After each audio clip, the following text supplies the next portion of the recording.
Hello students, this is Neelam. Dear student, आज की video के पार्ट में हम कवर करने वाले हैं क्लास 9th से हमारा चैप्टर नंबर 4 है इकोनॉमिक्स की बुक से फूड सिक्योरिटी इन इंडिया।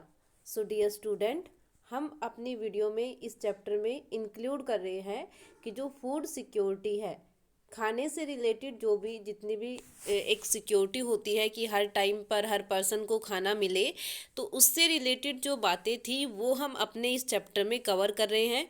और साथ में ये भी देख रहे हैं कि फूड सिक्योरिटी इंडिया में कैसे इंश्योर की जाती है। इंडिया जो हमारी कंट्री है वहाँ पर फूड को सिक्योर करने के लिए इन फ्यूचर अगर कोई प्रॉब्लम होती है तो उस टाइम जो पुअरेस्ट पर्सन है, जो अफेक्टेड पर्सन है, उनकी हेल्प करने के लिए food security government of India द्वारा कैसे प्रोवाइड की जाती है, तो उसके बारे में हम अपनी वीडियो में इंक्लूड कर रहे हैं। इससे पहले हम इस टॉपिक से रिलेटेड अपनी 4-5 वीडियो बना चुके हैं और उनमें हमने देखा था फूड सिक्योरिटी के मेन डायमेंशन के बारे में और गवर्नमेंट ऑफ इंडिया या इंडिया में फूड सिक्योरिटी कैसे इंश्योर की जा रही है। आज के पॉइंट में हम जो कॉरपोरेटिव्स होते हैं उनका क्या रोल है फूड सिक्योरिटी को इंश्योर करने में, उसके बारे में देखेंगे। तो उससे पहले हमने जो टॉपिक कवर किए हैं उनको एक बार ओवरव्यू उनका लेते हुए चलेंगे। तो सबसे पहले हमने देखा था फूड सिक्योरिटी का मतलब क्या होता है।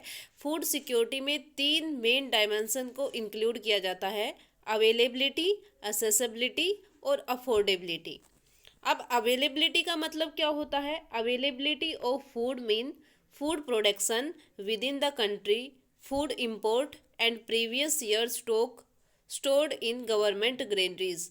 तो अवेलेबिलिटी का मतलब हमने इस बात से लगाना है कि हमारी पूरी कंट्री में जितने लोग रहते हैं, जितनी हमारी पॉपुलेशन है, उतनी पॉपुलेशन की फूड रिक्वायरमेंट को कंप्लीट करने के लिए हमारे पास खाना है या नहीं है, हमारे पास फूड है या नहीं है।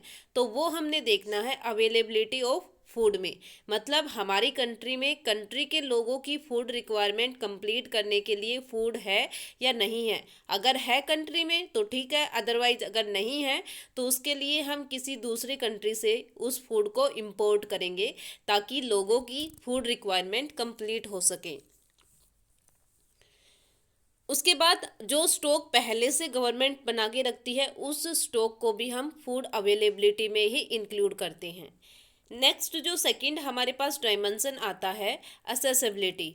असेसिबिलिटी का मतलब जो फर्स्ट डायमेंशन था अवेलेबिलिटी है, मतलब हमारी कंट्री में फूड अवेलेबल है, जितनी पॉपुलेशन है उस पॉपुलेशन के लिए उतना ही फूड अवेलेबल है। अब असेसिबिलिटी का मतलब जो फूड है हमारी कंट्री में वो सभी लोगों तक पहुंच रहा है या नहीं पहुंच रहा, इस बारे में हमें देखना है कि सभी पर्सन उसको असेस कर पा रहे हैं या नहीं कर पा रहे। तो वो हमारा सेकेंड डायमेंशन होगा असेसिबिलिटी।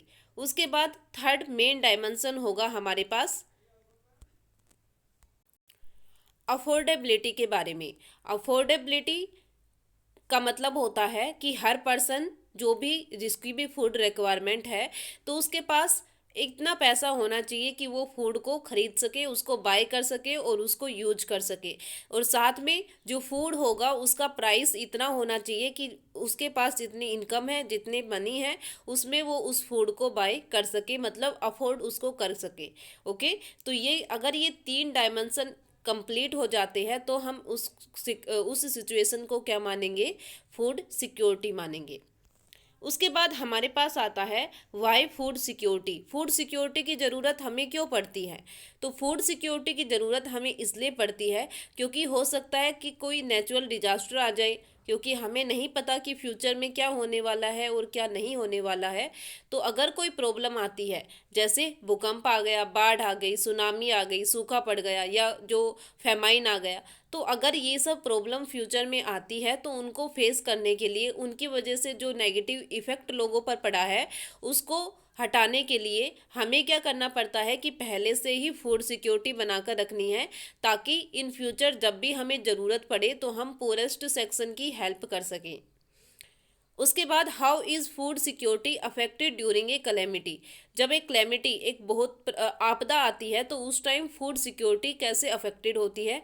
तो बिल्कुल सेम, अगर मान लिया कि हमने सूखा पड़ गया और वो सूखा भी लंबे टाइम तक पड़ा, ओके, तो उसकी वजह से क्या हुआ कि जो क्रॉप्स थी, जो फूड ग्रेन थी, उनका प्रोडक्शन कम हो गया और उस एरिया में फूड की कमी आ गई, खाने की कमी आ गई। अब वहाँ पर एक सिचुएशन, मतलब अगर मान लें कि लंबे एरिया में लंबे टाइम तक यही प्रॉब्लम चल रही है तो वहाँ पर स्टार्वेशन की प्रॉब्लम स्टार्ट हो जाएगी। स्टार्वेशन का मतलब होता है भूखमरी की जो प्रॉब्लम है, मतलब भूख से लोग, अगर लोगों को खाना नहीं मिलेगा तो वो भूखे मर जाएंगे, ओके, तो वो प्रॉब्लम स्टार्ट हो जाएगी। ऐसा ही एक फेमाइन कब आया था इंडिया में? 1943 में, जो बंगाल में आया था, जिसको हम फेमाइन ऑफ बंगाल बोलते हैं। और ये कब आया था? 1943 में। इस टाइम क्या हुआ था कि काफ़ी लोग, मतलब 1943 में बंगाल में सूखा पड़ गया था, जिसकी वजह से वहाँ पर बिल्कुल भी प्रोडक्शन नहीं हुआ ग्रेन का। जो ग्रेनरीज फूड ग्रेन था उसका बिल्कुल भी प्रोडक्शन नहीं हुआ और ना ही पहले से कोई फूड सिक्योरिटी थी। और इसकी वजह से वहाँ पर लोग भूख के मारे मरने लग गए। उस फेमाइन में लोगों की डेथ हो गई और 30 लाख पीपल जो है वो उस फेमाइन में मर गए थे, ओनली बंगाल में। तो हम देख सकते हैं, ये अंदाज़ा लगा सकते हैं कि फेमाइन की वजह से कितने नेगेटिव इफ़ेक्ट एक कंट्री में उसके लोगों को देखने पड़ सकते हैं। उसके बाद हमारे पास आता है वो आर फूड इनसिक्योर, मतलब वो पर्सन जो फूड इनसिक्योर होते हैं, जिनको सबसे ज़्यादा फूड सिक्योरिटी चाहिए। मतलब एक तो होता है रिच पर्सन होते हैं, वो तो क्या करते हैं कि पहले से ही स्टॉक करके रखते हैं। लेकिन कुछ पर्सन ऐसे होते हैं जो पहले से स्टॉक नहीं करके, क्योंकि उनके पास तो प्रेजेंट में ही खाना नहीं होता तो वो फ्यूचर के लिए तो क्या स्टॉक करके रखेंगे, ओके। तो इसलिए हमें उन लोगों के नाम बताने हैं जो फूड इनसिक्योरिटी को फेस करते हैं, जिनको अगर काम ना मिले तो उनको खाना नहीं मिलेगा। तो ऐसे कौन कौन सी सोसाइटी है, कौन से ग्रुप है जो फूड इनसिक्योरिटी से अफेक्टेड होते हैं? तो यहाँ पर दे रखा है, वो लोग जिनके पास ज़मीन नहीं है लेकिन फिर भी वो ज़मीन पर ही डिपेंड होते हैं। जैसे लैंडलेस लेबरर जो होती है, वो एग्रीकल्चर से ही रिलेटेड होती है लेकिन उनके पास खुद की ज़मीन नहीं होती और उसकी वजह से जैसे ही उनके पास काम नहीं बचेगा तो वो क्या करेंगे? वो लैंडलेस, मतलब जॉबलेस हो जाएंगे। तो जॉबलेस होंगे तो इनकम नहीं होगी और इनकम नहीं होगी तो खाना नहीं मिलेगा। ट्रेडिशनल आर्टिशंस और जो पैटी सेल्फ एम्प्लॉयड वर्कर या जो बेगर्स होते हैं, इन सबको हम किस में इंक्लूड करते हैं? वो पर्सन जिनको अगर काम नहीं मिला तो वो धीरे, मतलब जल्दी ही फूड इनसिक्योरिटी को फेस करेंगे। उसके अलावा कुछ कास्ट ऐसी होती है, जैसे एससी एसटी कास्ट होती है, ओबीसी कास्ट, इनमें भी कुछ फैमिलीज ऐसी है जो उनमें कुछ परसेंटेज पार्ट पॉपुलेशन का ऐसा है जो फूड इनसिक्योरिटी को फेस करता है। या फिर हो सकता है कि उनके पास खाना ही ना हो, या एक जो हेल्दी फूड होना चाहिए वो हेल्दी फूड ना हो, ओके। उसके बाद हमारे पास एक मेन टॉपिक आया था हंगर का। हंगर में हमने देखा था कि हंगर टू टाइप की होती है, एक क्रोनिक और एक सीजनल, ओके। हंगर में हमने टू टाइप देखे थे, क्रोनिक हंगर और सीजनल हंगर। क्रोनिक हंगर में क्या देखा था हमने कि लोगों के पास खाना तो है लेकिन उसकी क्वांटिटी, उसकी क्वालिटी जो होती है वो इनएडिक्वेट होती है, मतलब उसमें बिल्कुल भी क्वालिटी नहीं होती। जो खाना होता है वो बिल्कुल कम लोअर क्वालिटी का खाना होता है, ठीक है। तो उसकी वजह से मतलब लोगों को क्या है, बस ओनली पेट भरना है, ये नहीं देखना कि उन्हें सभी न्यूट्रिशंस मिल रहे हैं या नहीं मिल रहे, उनको एक क्वालिटी वाला खाना मिल रहा है या नहीं मिल रहा। तो वो जो हंगर होती है, मतलब उसकी वजह से लोग बस अपनी भूख को उन्होंने मिटाना, बस ये सोचते हैं। तो वो जो पार्ट होता है वो होता है हमारा क्रोनिक हंगर का। उसको हम कौन सा हंगर बोलते हैं? Chronic hunger. एक आता है हमारा सीजनल हंगर। सीजनल हंगर क्या होता है कि एक सीजन ऐसा होता है कि जिसमें हमें बहुत ज़्यादा काम मिलता है, ओके, और काम की वजह से हमारे पास इनकम होती है, इनकम की वजह से हमारे पास मनी होती है और मनी की वजह से हम फूड खरीद सकते हैं और उसको खा भी सकते हैं, ओके। लेकिन जैसे ही वो सीजन ख़त्म हो जाएगा तो हमारे पास जॉब भी नहीं बचेगी, काम भी नहीं बचेगा, और काम नहीं होगा तो हमारे पास इनकम और पैसे नहीं होंगे। अगर पैसे, मनी नहीं होगी तो हम फूड से रिलेटेड जो हमारी रिक्वायरमेंट है उसको कंप्लीट करने में हमें काफ़ी प्रॉब्लम होगी। तो उसको हम कौन सी हंगर बोलेंगे? सीजनल हंगर बोलेंगे, ओके। तो हंगर के टू टाइप हमने देखे, क्रोनिक हंगर और सीजनल हंगर। उसके बाद इंडिया ने हमेशा ये कोशिश की है, इंडिपेंडेंसी के बाद, जब से इंडिया इंडिपेंडेंट हुआ है उसके बाद इंडिया ने हमेशा इस बात पर फोकस किया है कि फूड ग्रेन, जो खाने का अनाज होता है, जिस अनाज को हम खाते हैं, ओके, एज ए फूड हम उसको लेते हैं, तो उसमें सेल्फ सफिशिएंसी उनको चाहिए। मतलब इंडिया में जितनी भी पॉपुलेशन है और उस पॉपुलेशन को जितना भी फूड ग्रेन चाहिए वो इंडिया में ही प्रोड्यूस हो, दूसरी कंट्री से हमें उसको इम्पोर्ट ना करना पड़े। इस बात को हमेशा इंडिया एम मान के चलता है कि हमें ऐसा करना है। और इसके लिए ग्रीन रेवोल्यूशन आया और वाइट रेवोल्यूशन आया जुलाई 1968 में, जिसकी वजह से क्या हुआ कि जो फूड ग्रेन है उनके ऊपर बहुत ज़्यादा फोकस किया गया, फूड ग्रेन के प्रोडक्शन पर बहुत ज़्यादा फोकस किया गया। और उसकी वजह से जो रिजल्ट रहा वो ये रहा कि फूड ग्रेन में एकदम से जो प्रोडक्शन था वो इंक्रीज हो गया। मेनली इसमें दो क्रॉप्स को इंक्लूड किया गया, व्हीट और राइस को, क्योंकि ये दोनों ही फूड ग्रेन हैं, इंपॉर्टेंट फूड ग्रेन है, इसलिए इनके प्रोडक्शन पर सबसे ज़्यादा फोकस किया गया था। उसके बाद हमारे पास नेक्स्ट टॉपिक आता food security in India. Food security in India, India में फूड सिक्योरिटी कैसे बनाई गई, कैसे फूड सिक्योरिटी बनाई गई।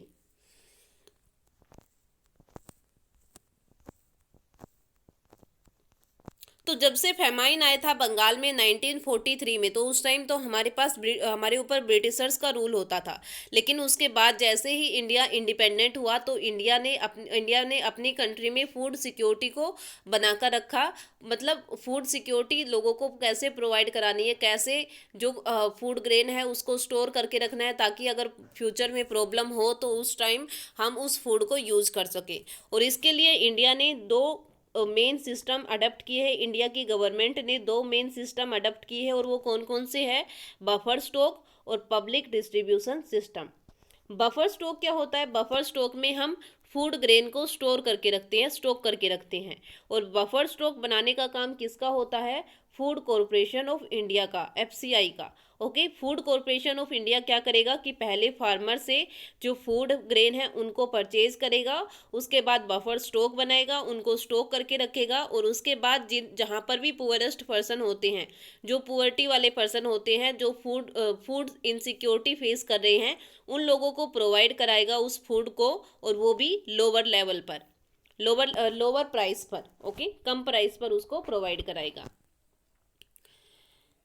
तो food security of India, food corporation of India क्या करता है कि सबसे पहले ही फार्मर को ये बता देता है, जब हम क्रॉप्स ग्रो करते हैं, जैसे अब की साल जैसे गेहूं और सरसों अगर फूड कॉरपोरेशन ऑफ इंडिया को खरीदना है, एफसीआई को खरीदना है, तो एफसीआई क्या करेगी कि जैसे ही गेहूं और सरसों या जो चावल उनकी उनकी कल्टीवेशन स्टार्ट होगी, तो स्टार्टिंग से पहले ही, मतलब उगाने से पहले ही जो प्रोसेसिंग होती है, जो कल्टीवेशन के लिए जब वो स्टार्ट होती है, तो उससे पहले ही एफसीआई क्या करेगी, पहले से ही क्रॉप्स के प्राइस अनाउंस कर देगी कि इस क्रॉप को हार्वेस्टिंग के बाद हम इस प्राइस पर परचेज करेंगे। तो जो प्राइस पहले से अनाउंस होगा उस प्राइस को हम क्या बोलेंगे? Minimum support price. ओके, तो जो मिनिमम सपोर्ट प्राइस है वो होगा जो पहले से एफसीआई द्वारा अनाउंस्ड होगा। फिर उसके बाद फार्मर ये देखेंगे कि किस क्रॉप का प्राइस ज़्यादा है, उस क्रॉप पर वो ज़्यादा फोकस करेंगे ताकि उनको बेनिफिट ज़्यादा हो। और फिर बाद में जैसे ही हार्वेस्टिंग हो जाती है, हार्वेस्टिंग के बाद फिर एफसीआई फार्मर से उन सब जिनके पास भी ज़्यादा अनाज है, ज़्यादा फूड ग्रेन है, उनसे खरीदेगा, और वो भी कौन से प्राइस पर? एमएसपी पर, मिनिमम सपोर्ट प्राइस पर। उसके बाद नेक्स्ट हमारे पास आता है एफसीआई खरीद के उसको स्टोर कर लेता है फूड ग्रेन को, और उसके बाद फिर बफर स्टॉक क्या करेगा कि जो जहाँ पर भी पुअरेस्ट पर्सन होते हैं, जहाँ पर भी डेफिसिट एरिया होता है, जहाँ पर कम प्रोडक्शन हुआ है, जहाँ पर लोगों को ज़रूरत है फूड ग्रेन की, वहाँ पर उनको डिस्ट्रीब्यूट कर देता है। और डिस्ट्रीब्यूट ये नहीं है कि जो मार्केट प्राइस है उसी पर डिस्ट्रीब्यूट कर दिया, नहीं, मार्केट प्राइस पर डिस्ट्रीब्यूट नहीं होगा, मार्केट प्राइस से लोअर प्राइस पर डिस्ट्रीब्यूट होगा। और जो प्राइस डिस्ट्रीब्यूशन के लिए अडॉप्ट किया जाएगा, लिया जाएगा, उस प्राइस को क्या बोलेंगे? इस प्राइस बोलेंगे। उसके बाद हमारे पास आता है public distribution system, PDS system. तो पब्लिक डिस्ट्रीब्यूशन सिस्टम जो था वो किसके अकॉर्डिंग, मतलब गवर्नमेंट के अंडर में वर्क करता है, और पीडीएस सिस्टम के अकॉर्डिंग राशन शॉप इसमें इंक्लूड की जाती है। आपने देखा होगा कि आपके एरिया में, चाहे वो विलेज हो, चाहे वो सिटी हो, टाउन हो, कोई भी हो, हर एरिया में राशन शॉप बनी हुई होती है जो पुअरेस्ट पर्सन को राशन प्रोवाइड करती है। और राशन में क्या क्या होता है? राशन में होता है फूड ग्रेन, शुगर और केरोसिन ऑयल, ताकि वो कुकिंग के लिए, खाने के लिए हम उसको यूज़ कर सके, खाने में उसको यूज़ कर सके। ओके, तो खाना बनाने के लिए उनको यूज़ कर सके। तो ये सब जो मतलब राशन शॉप जो होती है वो पीडीएस सिस्टम के अंडर में वर्क करेगी। और जो इनको राशन शॉप को फेयर प्राइस शॉप भी हम बोलते हैं। ओके,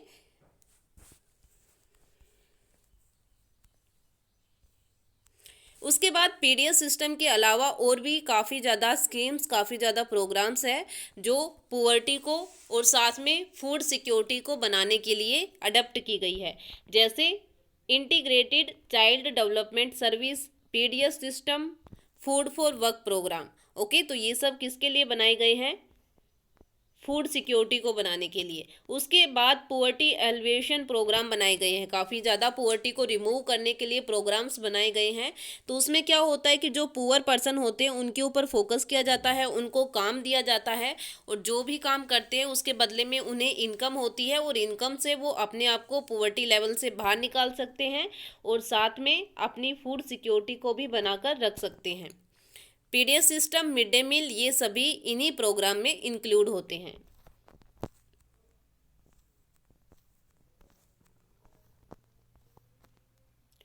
उसके बाद हमने अपने टॉपिक में देखा था current status of public distribution system. जो पीडीएस सिस्टम है उसका करंट स्टेटस क्या है, कैसे काम कर रही है। तो जो पीडीएस सिस्टम है वो किसके अंडर में वर्क करता है? गवर्नमेंट ऑफ इंडिया के अंडर में। ठीक है, गवर्नमेंट ऑफ इंडिया जो होगी वो डिसाइड करेगी कि पीडीएस सिस्टम कैसे काम करेगा। जब सबसे पहले स्टार्टिंग में पीडीएस सिस्टम बनाया गया था, स्टार्ट किया गया था, तो उस टाइम पुअर और नॉन पुअर सभी के लिए ये था, किसी के लिए कोई डिस्क्रिमिनेशन नहीं था। लेकिन जैसे जैसे टाइम बीतता चला गया तो पीडीएस सिस्टम एक टारगेटेड पॉपुलेशन के लिए ही बना दिया गया। बाकी जो रिच पर्सन थे, जो अपनी फूड सिक्योरिटी खुद बना सकते थे, उनको इस सिस्टम से हटा दिया गया था। पीडीएस सिस्टम के बाद रिवैम्प्ड पब्लिक डिस्ट्रीब्यूशन सिस्टम भी आया, जिसमें 1700 ब्लॉक्स को, कंट्री के 1700 ब्लॉक्स में इसको इंट्रोड्यूस किया गया था। उसके बाद टारगेटेड पब्लिक डिस्ट्रीब्यूशन सिस्टम आया, जिसमें जो पुअरेस्ट पर्सन थे सभी एरिया के, उनको टारगेट किया गया था। अंत्योदय अन्न योजना के बारे में भी हमने पढ़ा, और उसके बाद अन्नपूर्णा स्कीम के बारे में भी हमने देख लिया था कि ये सब जो पुअरेस्ट पर्सन होते हैं उनके लिए, उनके ऊपर फोकस करते हुए जो गवर्नमेंट थी उसने स्टेप लिए थे कि कैसे इन लोगों की फूड सिक्योरिटी को बनाए रखना है।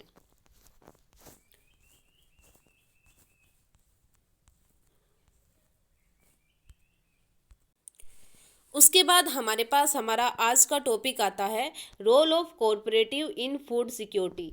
जो कोऑपरेटिव आई थी फूड सिक्योरिटी के लिए, तो उन कोऑपरेटिव्स का क्या रोल होता है? कोऑपरेटिव का मतलब होता है कि सोसाइटी के कुछ पर्सन आपस में मिलकर और फूड सिक्योरिटी को कैसे बना रहे हैं, कैसे इंश्योर कर रहे हैं।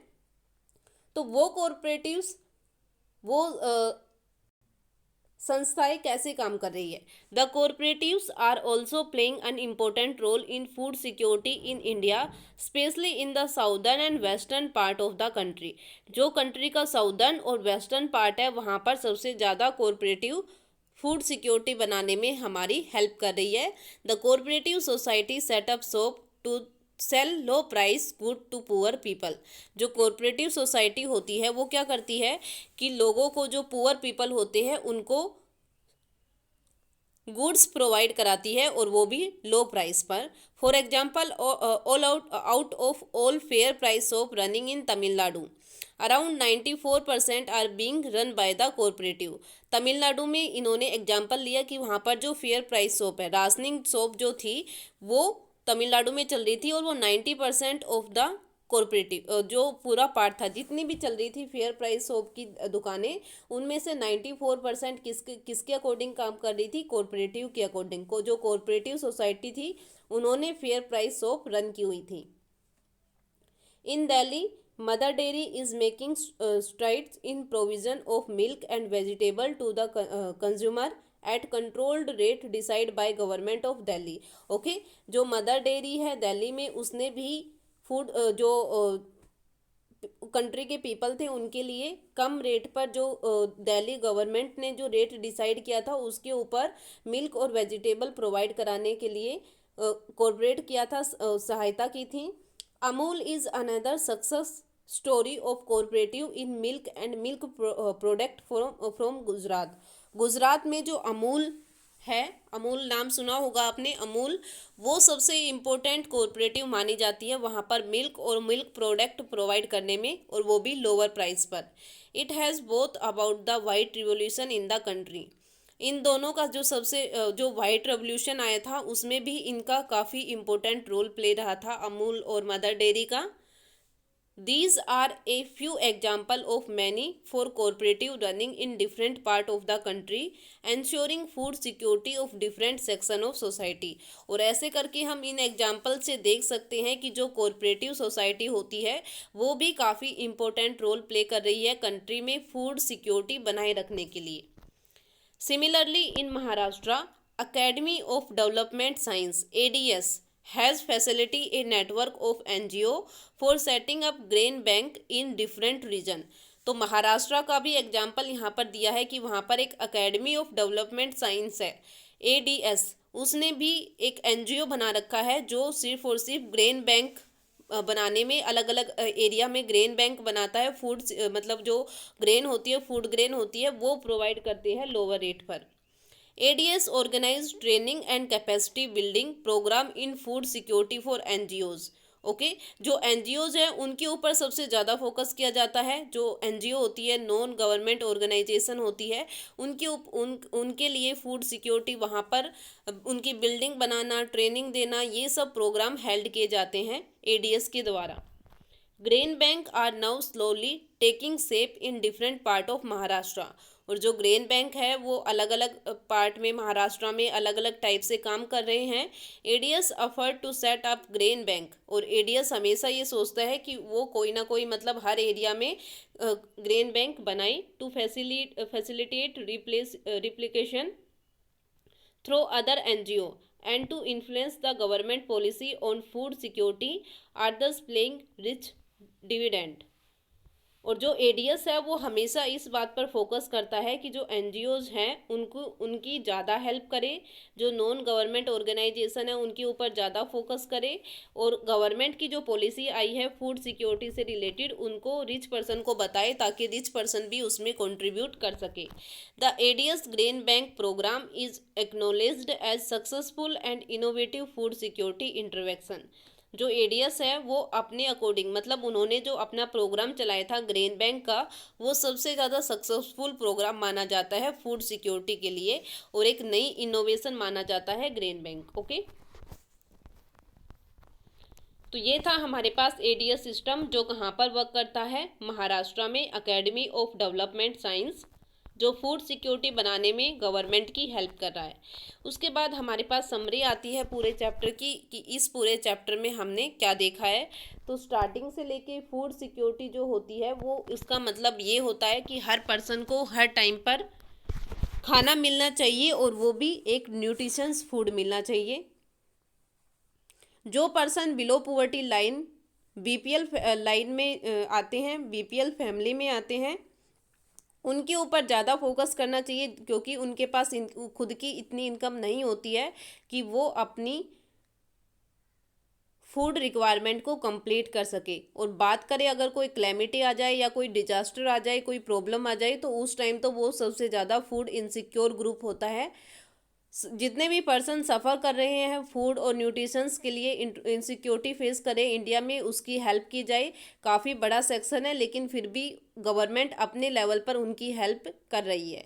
ओके, गवर्नमेंट ने क्या क्या किया है, बफर स्टॉक बनाए हैं, पीडीएस सिस्टम बनाए हैं। इनके अलावा और भी पुअर्टी एलिवेशन प्रोग्राम बनाए हैं, चाइल्ड डेवलपमेंट सर्विसेज है, फूड फॉर वर्क प्रोग्राम है, अंत्योदय अन्न योजना। काफ़ी ज़्यादा प्रोग्राम गवर्नमेंट ने चलाए हैं फूड सिक्योरिटी बनाने के लिए, फूड सिक्योरिटी लाने के लिए, मिड डे मील, अंत्योदय अन्न योजना। तो ये सब काफ़ी इम्पोर्टेंट प्रोग्राम्स थे जो गवर्नमेंट ऑफ इंडिया ने स्टार्ट किए हुए हैं इंडिया में, ताकि पुअर्टी को रिमूव करके और फूड सिक्योरिटी लाई जा सके। एनजीओज़ और कॉरपोरेटिव भी काफ़ी हेल्प करती हैं फूड सिक्योरिटी को इंश्योर करने में इंडिया कंट्री में। तो ये था हमारा आज का टॉपिक, जिसमें हमने फूड सिक्योरिटी का टॉपिक कंप्लीट कर लिया है। इसको हमने अपनी जो बुक है इकोनॉमिक्स की, उसके अकॉर्डिंग पूरा रीड कर लिया है। इसके बाद हमारे पास इसमें क्वेश्चन आते हैं एनसीईआरटी क्वेश्चन भी, और बाकी जो अलग से क्वेश्चन है वो इम्पोर्टेंट क्वेश्चन भी आपको पीडीएफ में मिलते रहेंगे, और आपको उन सभी क्वेश्चन को अपनी नोटबुक में लिखना है, अच्छे से पढ़ना है और अच्छे से याद भी करना है।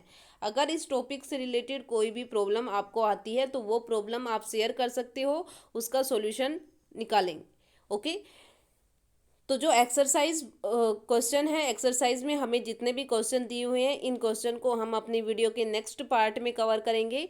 आज के पार्ट में जो क्वेश्चन हमारे आए हैं वो पीडीएफ में आपको मिल जाएंगे, वही क्वेश्चन आपको अपनी नोटबुक में करने हैं और इस चैप्टर को अच्छे से पढ़ना है, क्योंकि ये चैप्टर हमारा अभी कंप्लीट हो गया है। बस इसके क्वेश्चन आंसर रहते हैं जो हम नेक्स्ट पार्ट में इंक्लूड करने वाले हैं, क्वेश्चन आंसर और जो अदर इम्पोर्टेंट क्वेश्चन आंसर है उनको भी। तो आज आपने इस पूरे चैप्टर को एक बार अच्छे से पढ़ना है। अगर कुछ समझ ना आए, कोई प्रोग्राम जो फूड सिक्योरिटी के लिए बनाया गया है, कोई सिस्टम जो फूड सिक्योरिटी के लिए बनाया गया है, तो अगर वो आपको कहीं पर भी कोई डाउट है तो आप डिस्कस कर सकते हो। और इसमें जो इम्पोर्टेंट बातें थी, जो इम्पोर्टेंट टर्म्स थी, वो सभी आपको लिखनी है और उनको अच्छे से पढ़ना है, ताकि पॉइंट आपको सभी क्लियर हो सके। तो फूड सिक्योरिटी से रिलेटेड जितने भी क्वेश्चन होंगे वो हम कवर करेंगे। जैसे जो इम्पोर्टेंट क्वेश्चन है वो तो आपको सेंड हो गए हैं, और एक्सरसाइज के क्वेश्चन हम अभी अपनी नेक्स्ट वीडियो के पार्ट में कवर करने वाले हैं।